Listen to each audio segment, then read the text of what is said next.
ನಮಸ್ತೆ ಚಾಮರಾಜನಗರ ವೀಕ್ಷಕರೇ, ಈ ದಿನ ನಾವು ನಮ್ಮ ಚಾಮರಾಜನಗರದ ಇತಿಹಾಸ ಪ್ರಸಿದ್ಧ ಕಾಡು ನಾರಾಯಣ ಸ್ವಾಮಿ ದೇವಸ್ಥಾನಕ್ಕೆ ಬಂದಿದ್ದೇವೆ. ಈ ನಮ್ಮ ಒಂದು ಹಸಿರು ಪಡೆ ಹಸಿರು ಜೀವನ ಚಾನೆಲ್ ಕಡೆಯಿಂದ ಕಾಡು ನಾರಾಯಣ ಸ್ವಾಮಿ ದೇವಸ್ಥಾನದ ಅರ್ಚಕರಾದ ಶ್ರೀಯುತ ರಾಮಚಂದ್ರರವರಿಗೆ ನಮ್ಮ ಹಸಿರು ಪಡೆ ಕಡೆಯಿಂದ ತುಂಬು ಹೃದಯದ ಸ್ವಾಗತವನ್ನು ಕೋರ್ತೇನೆ. ನಮಸ್ತೆ ಸರ್. ಇವಾಗ ಈ ಒಂದು ದೇವಸ್ಥಾನ ಇತಿಹಾಸ ಪ್ರಸಿದ್ಧ ವೈಷ್ಣವ ವಂಶದಿಂದ ಬಂದಿದೆ ಅಂತ ಕೇಳಿಬಂತು. ಈ ಒಂದು ದೇವಸ್ಥಾನದ ಇತಿಹಾಸದ ಬಗ್ಗೆ, ಇದು ಹೇಗೆ ಸ್ಥಾಪನೆ ಆಯಿತು, ಅದ್ರ ಬಗ್ಗೆ ತಿಳಿಸ್ಕೊಡಿ. ಗುರುಭ್ಯೋ ನಮಃ. ಹರಿ ಓಂ.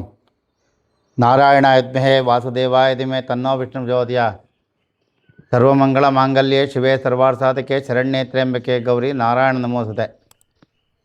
ಸುಮಾರು 1597ರಲ್ಲಿ ಕದಂಬರು ಚೋಳರು ಕಾಲದಲ್ಲಿ ಕೃಷ್ಣ ದೀಕ್ಷಿತ್ ಎಂಬುವರು ಚಾಮರಾಜನ ಸುಮಾರು 21 ಕಿಲೋಮೀಟರ್ ದೂರದಲ್ಲಿರುವ ತೆರಕ್ನಾಂಬಿ ಗ್ರಾಮದಿಂದ ಹರಿಕೊಡಾರ ಗ್ರಾಮ ಎಂಬ ಗ್ರಾಮಕ್ಕೆ ಕಾಡು ಎಂಬ ಕಾಡಿನಲ್ಲಿತ್ತು. ಕಾಡಿನಲ್ಲಿ ಬಂದು ಪ್ರತಿಷ್ಠಾಪನೆ ಮಾಡಿದರು.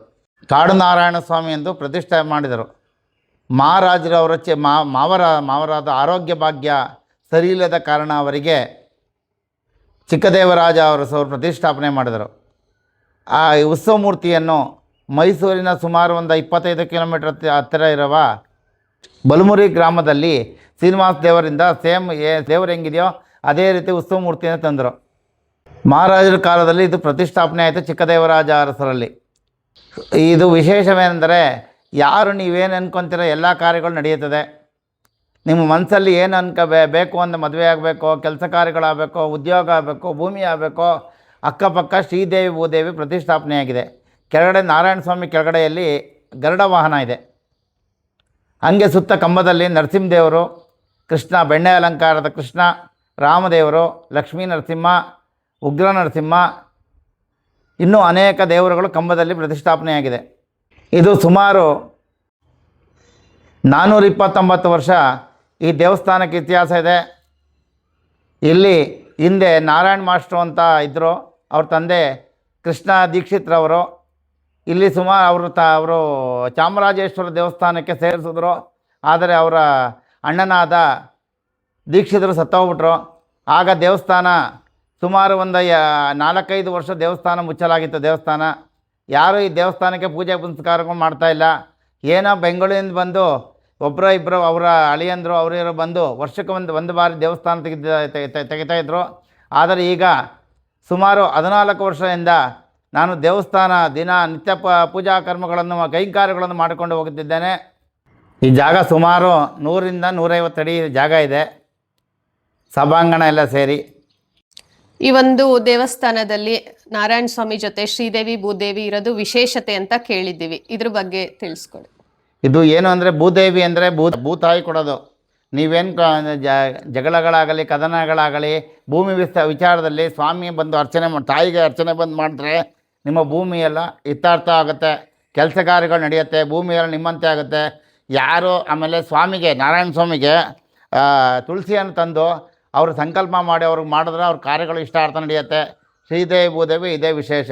ಆಮೇಲೆ ಮದುವೆ ಆಗಬೇಕು, ಕೆಲಸ ಕಾರ್ಯಗಳಾಗಬೇಕು, ಉದ್ಯೋಗ ಆಗಬೇಕು, ಆರೋಗ್ಯ ಭಾಗ್ಯ ಆಗಬೇಕು, ಎಲ್ಲ ಕಾರ್ಯಕ್ರಮಗಳು ಆ ಭಗವಂತ ಬಂದರೆ ಅವನ ಎಲ್ಲ ಕಾರ್ಯ ನಡೆಸ್ಕೊಡ್ತಾನೆ. ಇಲ್ಲಿ ಏನೇನು ವಿಶೇಷವಾದ ಪೂಜೆಗಳು ನಡೆಯುತ್ತೆ? ಇಲ್ಲಿ ಯುಗಾದಿ ಹಬ್ಬದಲ್ಲಿ ಸ್ವಾಮಿಗೆ ಎಣ್ಣೆ ಮಜ್ಜನ ಸ್ವಾಮಿಗೆ ತಾಯಿಗೆ ಎಣ್ಣೆ ಮಜ್ಜನ ಮಾಡಿ ಯುಗಾದಿ ಹಬ್ಬದಿಂದ ಪೂಜೆ ಪ್ರಾರಂಭವಾಗುತ್ತದೆ. ಅದಾದ ಮೇಲೆ ರಥಸಪ್ತಮಿ ಸೂರ್ಯೋದಯ, ಸೂರ್ಯ ಬೆಳಕು ಬಂದಾಗ ನಾವು ರಥಸಪ್ತಮಿ ದಿನ ಆ ಸಪ್ತ ಕುದುರೆಯ ಮೇಲೆ ಮೆರವಣಿಗೆ ಮಾಡ್ತೀವಿ. ಇಲ್ಲಿಂದ ದೇವಸ್ಥಾನದಿಂದ ಕೊಳದ ಬೀದಿಯವರೆಗೆ ಮೆರವಣಿಗೆ ಮಾಡ್ತೀವಿ. ರಥಸಪ್ತಮಿ ವಿಶೇಷ ಇರುತ್ತೆ.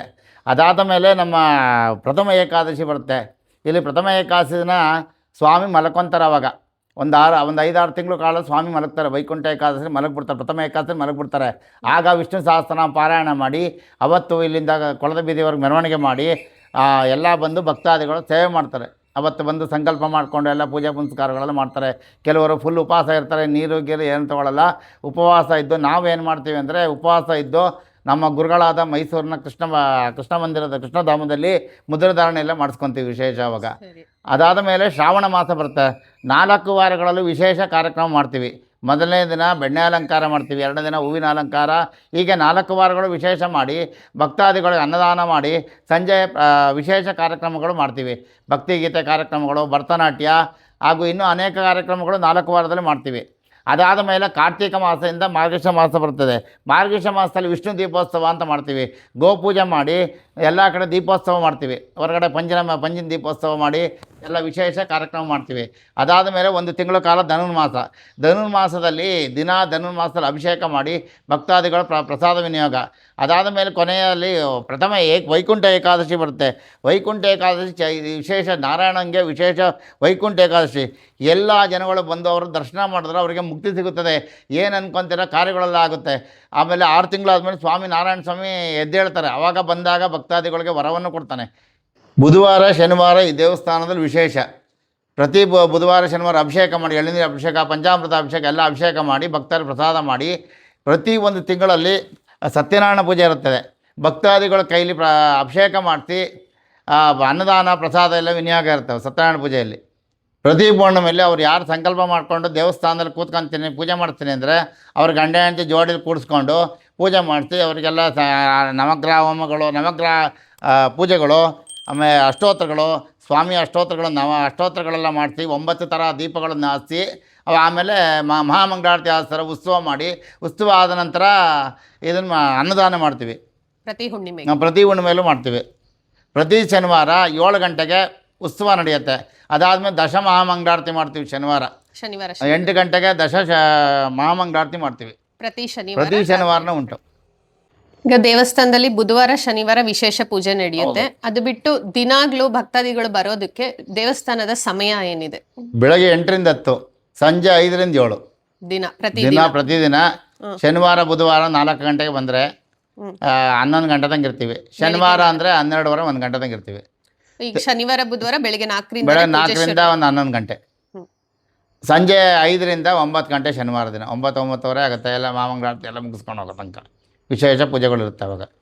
ಈಗ ವಿಶೇಷ ದಿನದಿಂದ ಪೂರ್ತಿ ದಿನ ತೆಗ್ದಿರ್ತೀರಲ್ಲ, ಆ ಒಂದು ದಿನ ಯಾವುದು?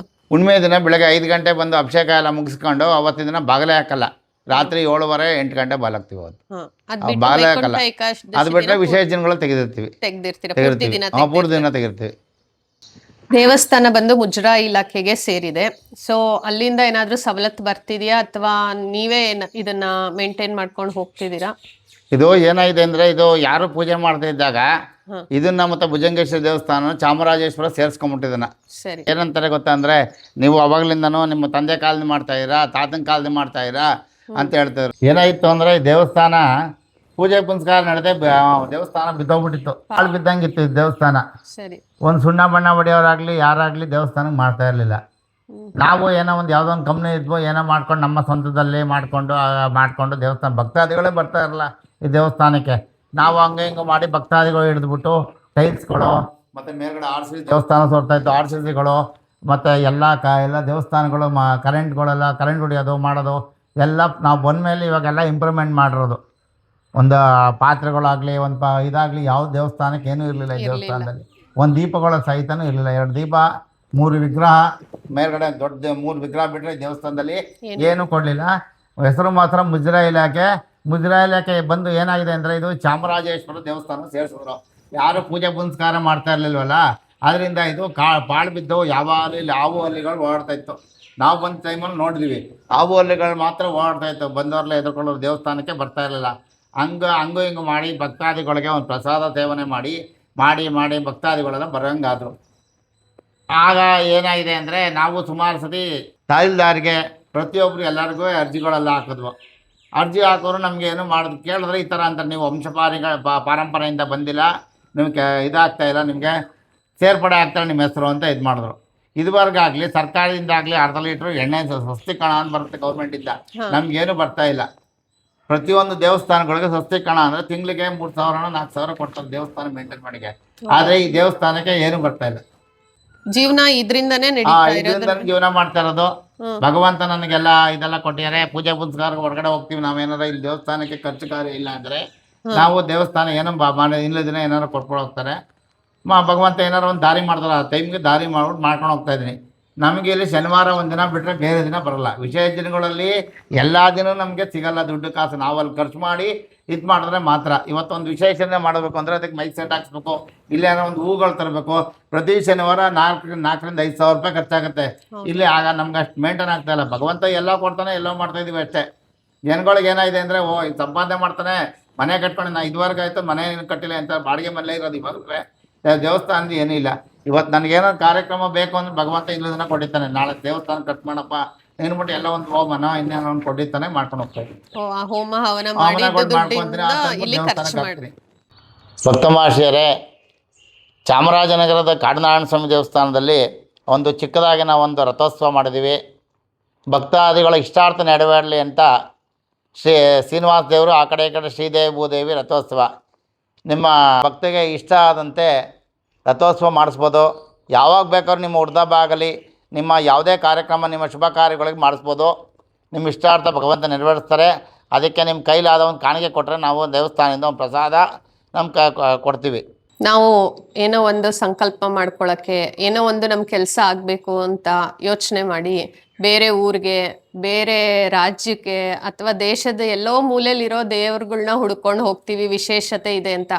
ಆದರೆ ಈ ಒಂದು ನಮ್ಮ ಜಿಲ್ಲೆಯಲ್ಲಿ ನಮ್ಮ ಕಣ್ಮುಂದೆನೇ ಇರೋವಂತಹ 429 ವರ್ಷ ಇತಿಹಾಸ ಹೊಂದಿರುವಂಥ ಕಾಡುನಾರಾಯಣ ಸ್ವಾಮಿ ದೇವಸ್ಥಾನ ಇದೆ.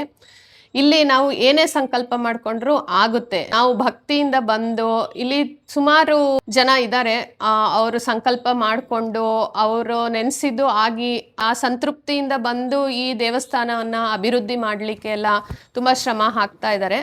ನೋಡಿ, ಎಲ್ಲರೂ ಬಂದು ಈ ನಮ್ಮ ಊರಿನಲ್ಲೇ ಇರೋವಂತಹ ನಮ್ಮ ನಾರಾಯಣ ಸ್ವಾಮಿ ದೇವಸ್ಥಾನವನ್ನು ಬಂದು ಭಕ್ತಿಯಿಂದ ನೋಡಿ, ಹಾಗೂ ಈ ಒಂದು ವಿಶೇಷ ಕಾರ್ಯಕ್ರಮಗಳಿರೋ ಟೈಮಲ್ಲಾದರೂ ಬರ್ಬೋದು. ನಾವು ದಿನ ಬರೋದಕ್ಕಾಗಲ್ಲ ಅಂದ್ರೂ ವಿಶೇಷವಾಗಿ ಹುಣ್ಣಿಮೆ ದಿನ ಸತ್ಯನಾರಾಯಣ ಸ್ವಾಮಿ ಪೂಜೆಗಳು ನಡೆಯುತ್ತೆ, ಏಕಾದಶಿ ದಿನ ವೈಕುಂಠ ಏಕಾದಶಿ, ಹಾಗೂ ಈಗ ಬರ್ತಿರೋ ಅಂಥ ಶ್ರಾವಣ ಶನಿವಾರಗಳಲ್ಲಿ ವಿಶೇಷ ಕಾರ್ಯಕ್ರಮಗಳು ನಡೀತಾ ಇದೆ. ಈ ಒಂದು ಕಾರ್ಯಕ್ರಮಗಳನ್ನ ಸದುಪಯೋಗ ಪಡಿಸ್ಕೊಳ್ಳೋಣ. ನಮ್ಮ ಊರಿನಲ್ಲಿ ನಮ್ಮಲ್ಲೇ ಇರೋವಂಥ ವಿಶೇಷವಾದ ಶ್ರೀದೇವಿ ಭೂದೇವಿ ಹೊಂದಿರುವಂಥ ನಾರಾಯಣ ಸ್ವಾಮಿ ದೇವಸ್ಥಾನಕ್ಕೆ ಬಂದು ನಾವು ದೇವರ ದರ್ಶನ ಪಡೆಯೋಣ. ನೀವು ಬನ್ನಿ, ಹಾಗೂ ನಿಮ್ಮ ಕುಟುಂಬ ಸಮೇತರಾಗಿ ಎಲ್ಲರನ್ನೂ ಕರೆತಂದು ವಿಶೇಷ ಕಾರ್ಯಕ್ರಮಗಳನ್ನ ನೋಡಿ. ಇಲ್ಲೇನಾದ್ರೂ ವಿಶೇಷ ಕಾರ್ಯಕ್ರಮಗಳು ಮಾಡಬೇಕು ಅಂತ ನಿಮಗೇನಾದ್ರೂ ಅನಿಸಿದ್ರೆ ಇಲ್ಲಿರುವ ಅರ್ಚಕರ ಫೋನ್ ನಂಬರ್ನ ನಾವು ಇಲ್ಲಿ ಕೆಳಗಡೆ ಡಿಸ್ಪ್ಲೇ ಮಾಡಿದ್ದೀವಿ. ನೀವು ಏನು ಸಂಕಲ್ಪ ಮಾಡ್ಕೊಂಡಿದ್ದೀರಾ ಅಥವಾ ಏನು ತೊಂದರೆ ಇದೆ ಅದ್ರ ಬಗ್ಗೆ ಹೇಳಿದ್ರೆ ಯಾವ ರೀತಿ ಪೂಜೆ ಮಾಡಿಸ್ಬೋದು ಅದ್ರ ಬಗ್ಗೆ ಎಲ್ಲ ವಿವರವಾಗಿ ತಿಳಿಸ್ಕೊಡ್ತಾರೆ. ಇವ್ರನ್ನ ಕಾಂಟ್ಯಾಕ್ಟ್ ಮಾಡಿ.